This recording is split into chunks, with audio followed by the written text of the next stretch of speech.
ओम शांति। 18 अप्रैल 2026। बाप दादा के मधुर महावाक्य। मीठे बच्चे, तुम बाप द्वारा सम्मुख पढ़ रहे हो। तुम्हें सतयुगी बादशाही का लायक बनने के लिए पावन जरूर बनना है। प्रश्न, बाप के किस ऑक्यूपेशन को तुम बच्चे ही जानते हो? उत्तर, तुम जानते हो कि हमारा बाप बाप भी है, टीचर और सतगुरु भी है। बाप कल्प के संगम युग पर आते हैं, पुरानी दुनिया को नया बनाने, एक आदि सनातन धर्म की स्थापना करने। बाप अभी हम बच्चों को मनुष्य से देवता बनाने के लिए पढ़ा रहे हैं। यह ऑक्यूपेशन हम बच्चों के सिवाय और कोई नहीं जानता। गीत भोलेनाथ से निराला। ओम शांति। ओम शांति का अर्थ तो बच्चों को बार बार समझाया है। ओम माना मैं आत्मा हूँ और मेरा यह शरीर है। शरीर भी कह सकता है कि मेरी यह आत्मा है। जैसे शिव बाबा कहते हैं तुम मेरे हो, बच्चे कहते हैं बाबा आप हमारे हो, वैसे आत्मा भी कहती है मेरा शरीर। शरीर कहेगा मेरी आत्मा। अभी आत्मा जानती है मैं अविनाशी हूँ। आत्मा बिगर शरीर कुछ कर ना सके। शरीर तो है, कहते हैं मेरी आत्मा को तकलीफ नहीं देना। मेरी आत्मा पापात्मा है, वह मेरी आत्मा पुण्य आत्मा है। तुम जानते हो मेरी आत्मा सतयुग में पुण्य आत्मा थी।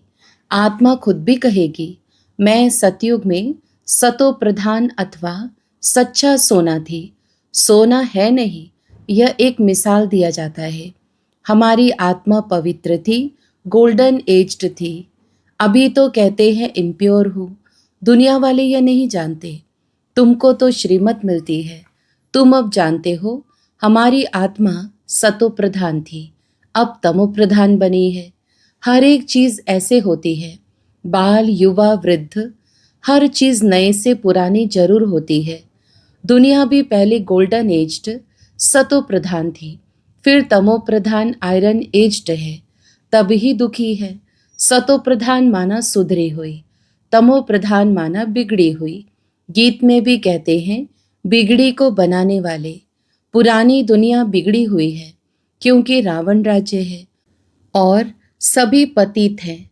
सतयुग में सब पावन थे, उनको न्यू वाइसलेस वर्ल्ड कहा जाता है। यह है ओल्ड विशेष वर्ल्ड। अब कलयुग आयरन एज है। यह सब बातें को स्कूल कॉलेज में नहीं पढ़ाई जाती। भगवान आकर पढ़ाते हैं और राजयोग सिखाते हैं। गीता में लिखा हुआ है, भगवान उवाच, श्रीमद् भगवद गीता। श्रीमत माना श्रेष्ठ मत, श्रेष्ठ ते श्रेष्ठ, ऊंच ते ऊंच भगवान है। उनका नाम एक्यूरेट शिव है। रुद्र जयंती व रुद्र रात्रि कभी नहीं सुना होगा। शिवरात्रि कहते हैं। शिव तो निराकार है। अब निराकार की रात्रि व जयंती कैसे मनाई जाए? श्री कृष्ण की जयंती तो ठीक है, फलाने का बच्चा है, उनकी तिथि तारीख दिखाते हैं। शिव के लिए तो कोई जानते नहीं कि कब पैदा हुआ, यह तो जानना चाहिए ना। अब तुमको समझ मिली है कि श्री कृष्ण ने सतयुग आदि में कैसे जन्म लिया। तुम कहेंगे उनको तो 5000 वर्ष हुए। वह भी कहते हैं क्राइस्ट से 3000 वर्ष पहले भारत पैराडाइज था। इस्लामियों के आगे चंद्रवंशी, उनके आगे सूर्यवंशी थे। शास्त्रों में सतयुग को लाखों वर्ष दे दिया है। गीता है मुख्य। गीता से ही देवी देवता धर्म स्थापन हुआ। वह सतयुग त्रेता तक चला, अर्थात गीता शास्त्र से आदि सनातन देवी देवता धर्म की स्थापना परम पिता परमात्मा ने की। फिर तो आधा कल्प ना कोई शास्त्र हुआ, ना कोई धर्म स्थापक हुआ। बाप ने आकर ब्राह्मणों को देवता क्षत्रिय बनाया। गोया बाप 3 धर्म स्थापन करते हैं। यह है लीप धर्म। इनकी आयु थोड़ी रहती है। तो सर्व शास्त्रमय शिरोमणि गीता भगवान ने गाई है। बाप पुनर्जन्म में नहीं आते हैं। जन्म है, परंतु बाप कहते हैं मैं गर्भ में नहीं आता हूँ, मेरी पालना नहीं होती। सतयुग में भी जो बच्चे होते हैं वह गर्भ महल में रहते हैं। रावण राज्य में गर्भ जेल में आना पड़ता है। पाप जेल में भोगे जाते हैं, गर्भ में अंजाम करते हैं। हम पाप नहीं करेंगे, परंतु यह है ही पाप आत्माओं की दुनिया। बाहर निकलने से फिर पाप करने लग पड़ते हैं। वहां की वहां रही, यहाँ भी बहुत प्रतिज्ञा करते हैं, हम पाप नहीं करेंगे, एक दो पर काम कटारी नहीं चलाएंगे, क्योंकि यह विकार आदि मध्य अंत दुख देता है। सतयुग में विष है नहीं, तो मनुष्य आदि मध्य अंत 21 जन्म दुख भोगते नहीं, क्योंकि राम राज्य है, उसकी स्थापना अब बाप फिर से कर रहे हैं। संगम पर ही स्थापना होगी ना।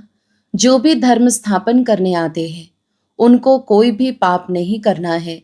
आधा समय है पुण्य आत्मा, फिर आधा समय बाद पाप आत्मा बनते हैं। तुम सतयुग त्रेता में पुण्य आत्मा रहते हो, फिर पाप आत्मा बनते हो। सतो प्रधान आत्मा जब ऊपर से आती है तो वह सजाएं खा नहीं सकती। क्राइस्ट की आत्मा धर्म स्थापन करने आई, उनको कोई सजा मिल न सके। कहते हैं क्राइस्ट को क्रॉस पर चढ़ाया, परंतु उनकी आत्मा ने कोई विकर्म आदि किया ही नहीं है। वह जिसके शरीर में प्रवेश करते हैं उनको दुख होता है, वह सहन करते हैं। जैसे इसमें बाबा आते हैं, वह तो है ही सतो प्रधान। कोई भी दुख तकलीफ इनकी आत्मा को होता है, शिव बाबा को नहीं होता है। वह तो सदैव सुख शांति में रहते हैं, एवर सतो प्रधान है, परंतु आते तो इस पुराने शरीर में है ना। वैसे क्राइस्ट की आत्मा ने जिसमें प्रवेश किया उस शरीर को दुख हो सकता है। क्राइस्ट की आत्मा दुख नहीं भोग सकती, क्योंकि सतो रजो तमो में आती है। नई नई आत्माएं आती भी तो है ना, उनको पहले जरूर सुख भोगना पड़े, दुख भोग नहीं सकती। लॉ नहीं कहता। इसमें बाबा बैठे हैं, कोई भी तकलीफ इनको अर्थात दादा को होती है, ना कि शिव बाबा को। परंतु यह बातें तुम जानते हो और कोई को पता नहीं है। यह सब राज अभी बाप बैठ समझाते हैं। इस सहज राजयोग से ही स्थापना हुई थी, फिर भक्ति मार्ग में यही बातें गाई जाती हैं।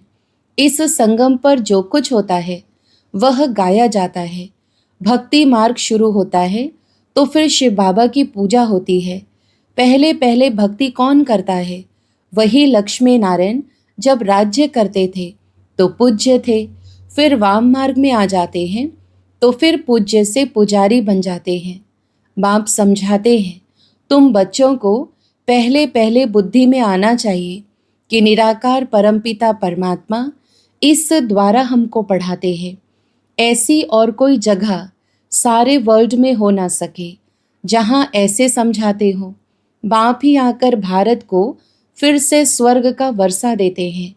त्रिमूर्ति के नीचे लिखा हुआ है, deity world sovereignty is your God fatherly birthright. Shiv Baba आकर तुम बच्चों को स्वर्ग की बादशाही का वर्षा दे रहे हैं, लायक बना रहे हैं। तुम जानते हो बाबा हमको लायक बना रहे हैं। हम पतित थे ना, पावन बन जाएंगे, फिर यह शरीर नहीं रहेगा। रावण द्वारा हम पतित बने हैं, फिर परमपिता परमात्मा पावन बनाए, पावन दुनिया का मालिक बनाते हैं। वही ज्ञान का सागर पतित पावन है। यह निराकार बाबा हमको पढ़ा रहे हैं। सब तो इकट्ठा नहीं पढ़ सकते। सम्मुख तुम बैठे हो, बाकी सब बच्चे जानते हैं।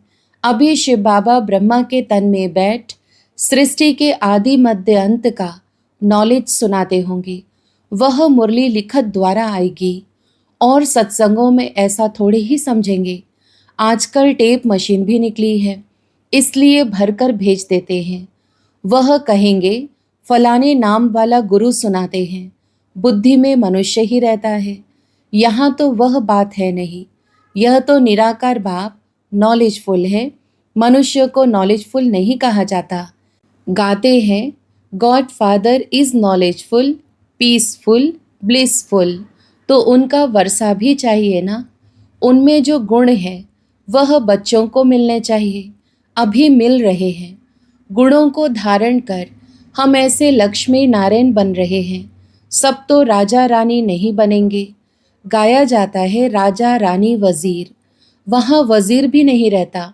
महाराजा महारानी में पावर रहती है। जब विकारी बनते हैं तब वजीर आदि होते हैं। आगे मिनिस्टर आदि भी नहीं थे। वहाँ तो एक राजा रानी का राज्य चलता था। उनको वजीर की क्या दरकार, राय लेने की दरकार नहीं, जबकि खुद मालिक हैं। यह है हिस्ट्री ज्योग्राफी।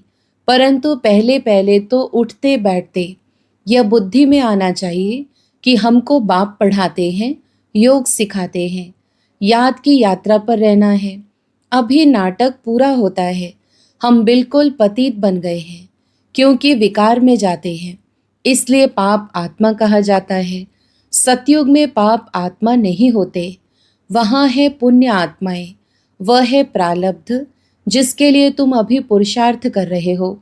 तुम्हारी है याद की यात्रा, जिसको भारत का योग कहते हैं, परंतु अर्थ तो नहीं समझते हैं। योग अर्थात याद, जिससे विकर्म विनाश होते हैं। फिर यह शरीर छोड़ घर चले जाएंगे, उसको स्वीट होम कहा जाता है। आत्मा कहती है हम उस शांति धाम के रहवासी हैं। हम वहाँ से नंगे अर्थात अशरीरी आए हैं। यहाँ पार्ट बजाने के लिए शरीर लिया है। यह भी समझाया है माया 5 विकारों को कहा जाता है। यह 5 भूत है। काम का भूत, क्रोध का भूत, नंबर 1 है देह अभिमान का भूत। बाप समझाते हैं सतयुग में ये विकार होते नहीं हैं। उसको निर्विकारी दुनिया कहा जाता है। विकारी दुनिया को निर्विकारी बनाना यह तो बाप का ही काम है। उनको ही सर्वशक्तिमान, ज्ञान का सागर, पतित पावन कहा जाता है। इस समय सब भ्रष्टाचार से पैदा होते हैं। सतयुग में ही वाइसलेस दुनिया है।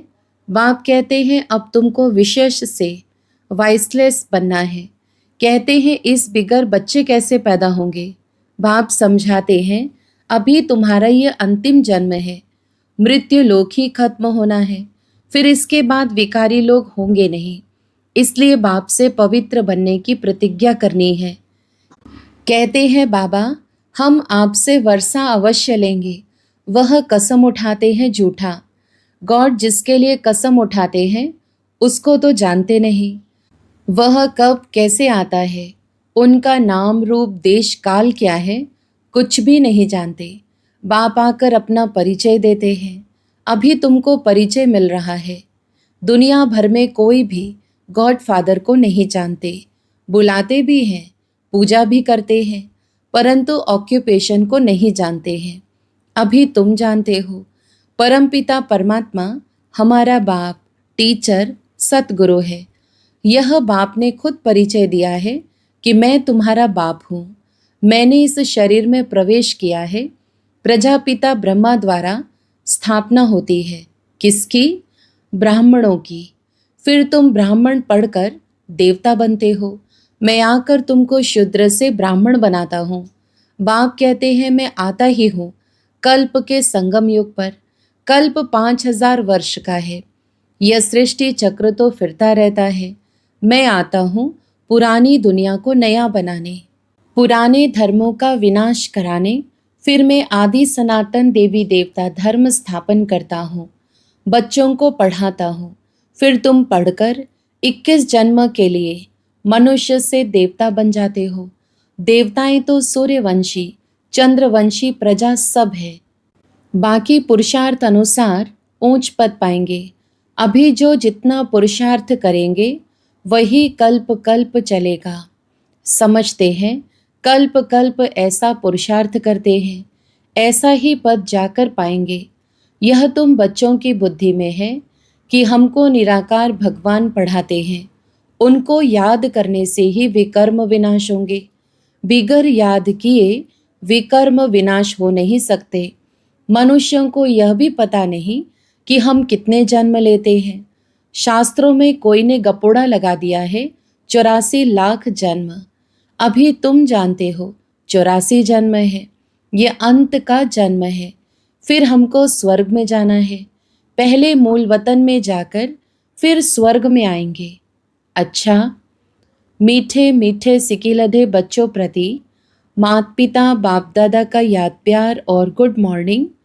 रूहानी बाप की रूहानी बच्चों को नमस्ते।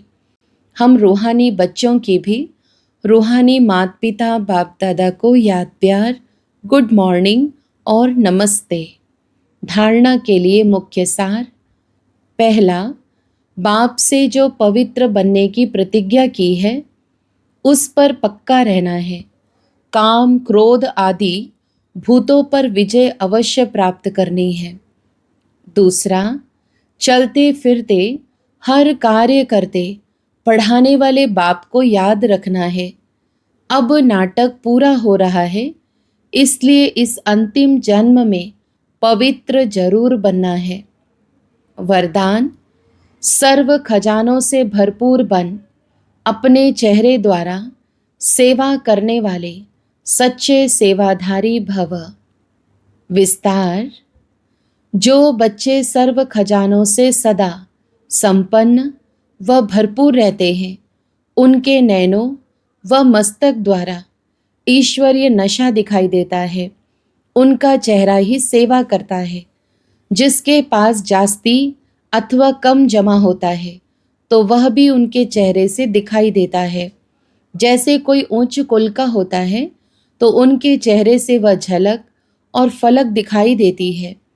ऐसे आपकी सूरत हर संकल्प हर कर्म को स्पष्ट करे, तब कहेंगे सच्चे सेवाधारी। स्लोगन, समय और संकल्प के खजाने की बचत कर जमा का खाता बढ़ाओ। अव्यक्त इशारे, महान बनने के लिए मधुरता और नम्रता का गुण धारण करो। जब एक दो को मीठा खिलाते हो उसमें मुख थोड़े समय के लिए मीठा होता है, लेकिन स्वयं ही मीठा बन जाओ। मुख में सदा ही मधुर बोल रहे। जैसे मीठा खाने और खिलाने से खुश होते हो, ऐसे मधुर बोल स्वयं को भी खुश करते, दूसरे को भी खुश कर देते। इससे सदा सर्व का मुख मीठा करते रहो। सदा मीठी दृष्टि, मीठा बोल, मीठे कर्म हो। अच्छा, ओम शांति।